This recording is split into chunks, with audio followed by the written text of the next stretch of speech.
Hi Heart! At ito na ang part 2 ng aking open heart surgery journey. Today is December 20, 2024. Nagkamali kasi ako sa part 1 ng una kong video. Sabi ko 2023. Nakatapos nga lang namin dyan kumain at binibigyan pa din ako ng lakas ng loob ni Rai. Sabi ko bukas wag na siyang pumasok para may kasama si mama kasi baka ako mag-isip yun. Siyempre nasa operating room ako at the same time gusto ko nandun siya kapag binalita na successful ang operation ko. Plus 11 na nga ng gabi nito at naka-fasting na ako kaya swineruhan na ako. Kasi 7:30 ng umaga ang operation ko. Hindi nga ako makatulog niyan kaya idlip-idlip lang yung ginawa ko. 4:30 na nga ng umaga niyan at nakaligo na ako kasi kailangan patuyuin yung buhok ko. Minonitor na nga ako at chinek yung sugar ko. Nagpasama na nga ako kay Ray niyan kasi nakalimutan ko mag-gargle. Parang betadine na binigay sa akin. Nakalimutan ko kasi kanina after ko maligo. Ang purpose nito para mawala yung bacteria sa lalamunan or sa tonsil kasi syempre tutubuhan ako. By the way, ang lasa nito parang siyang betadine pero may pagka-menthol naman. Na-check nga na mababa ang sugar ko kaya nilagyan na ako ng mga gamot. Pero very minimal lang kasi nung chinek okay na. Medyo may kirot lang, nanonood kasi sa balat yung gamot pero manageable naman. 5:30 na nga ng umaga niyan at nanalangin na ako ng nanalangin kasi dahil ilang oras na lang ipapasok na ako sa operating room. Nare-ready na nga din nila yung mga gamit dahil kapag lumabas ako ng room kasama na rin silang lalabas kasama yung mga gamit. Sinabihan na rin sila ng nurse na ilagay na daw sa cart yung mga gamit dahil konting oras na lang ay dadali na ako sa operating room. Naready na din ng nurse yung gagamitin ko sa ICU. Sa mga oras na to nakikitaan ko na sila Ray at mama ng kaba. Kaya kinausap ko si Ray na kapag nanalangin kami, wag siyang iiyak para hindi ako madala. Kasi yun yung pinagbabawal kapag ipinasok sa operating room. Kaya advice ko sa inyo, wag kayo iiyak dahil bawal sipunin doon. Nanalangin na nga kami at 1 hour na lang idadali na ako sa operating room. Sa mga oras na to, niready na ako ng ama. Tinanggal na niya yung kaba ko dahil after namin manalangin, na-refresh na ako. Sabi ko, Lord, ikaw nang bahala sa akin. Eto na, konting oras na lang magiging happy heart na ako. Bago nga kayo dali ng operating room, ay wala na kayong suot niyan. Ready na nga kami niyan at tinihintay na lang kaming tawagin. Ang galing talaga dahil sa mga oras na to wala na talaga akong kaba niyan. Tapos dito tawang-tawa ko. Dito kasi sa elevator, di na kasya si Rai since may cart siyang dala. Di nakala ko ma-under na kami. Pagbukas, sa pagtanto ko na nasa labas siya, tas sabi ko,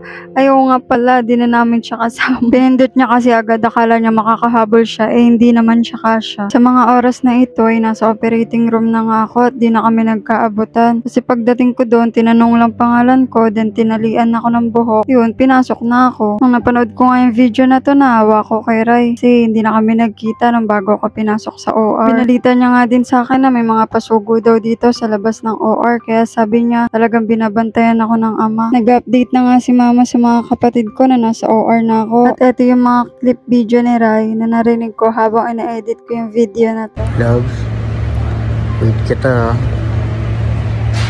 Namiss na agad kita. Ang tagal mo naman. Hintay kita, loves ko. I love you. Ang tagal ko daw. Parang 1 hour pa lang ata ako nawawala dyan. Almost 5 hours pa ako sa OR. Sobrang inip na sila. Sa bagay, if ako nga din nasa sitwasyon nila, kabahan din ako. Baka nga iyak pa ako ng iyak niya. So by the way, balik tayo sa akin. Based on my experience, pagpasok ko sa OR, madami sila mga nurse, doktor. Wala na akong kaba niyan as in relax ako. Dahil nagtiwala ako sa magagawa ng ama at sa mga doktor surgeon na hawak sa akin. Habang nalilipat ako sa higaan, sabi ng anesthesiologist, patulugin na natin to para matapos na. Wala ako naramdaman as in any turok or what. Then nagising ako, sabi ko, bakit gising na ako? Hindi pa ako na-operahan. Yun pala, nasa ICU na ako ng mga oras na yun. And almost 5 hours na palang nakalipas, hindi ko na malayan. Dahil wala naman ako naramdaman kahit ano. Then nung nasa ICU na ako, gising lang yung diwa ko at hindi physical. Nakatubo at marami nang nakakabit sa katawan ko. Then after more than 5 hours, meron na sila magandang balita na natanggap mula sa surgeon ko. And eto yung mga clip na yun. Oh guys, ito daw yung nilagay kay Glenn. And sabi ng doctor, very successful daw. Very successful yung operation niya. And sinasara na rin yung sugat. Yung nakabukas.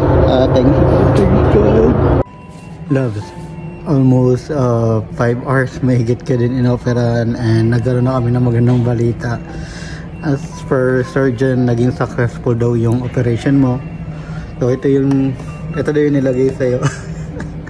Congratulations. And if ever na mapanood mo itong video na to, congrats sa atin. Love, ang galing-galing mo, loves. Live na ako sa'yo. Nandito ka. Ayan, room 205. Ayan. Mamaya pupuntahan kita, kasama ko si mama. Ang layo ng inikot ko mula sa likod hanggang sa harap para lang makita tong room na to. Kita-kits there. Congrats ulit! Pinakita na ako dyan at nagre-response na daw ako. Pero very saglit lang dahil sumuka daw ako kaya need na nila isara ang pinto. Pero may viewing naman ng 4 PM kaya mamaya nila ulit ako pupuntahan. And sa part 3 makikita nyo na ako na nasa ICU and I'll share my experience dun sa ICU. Thank you, heart!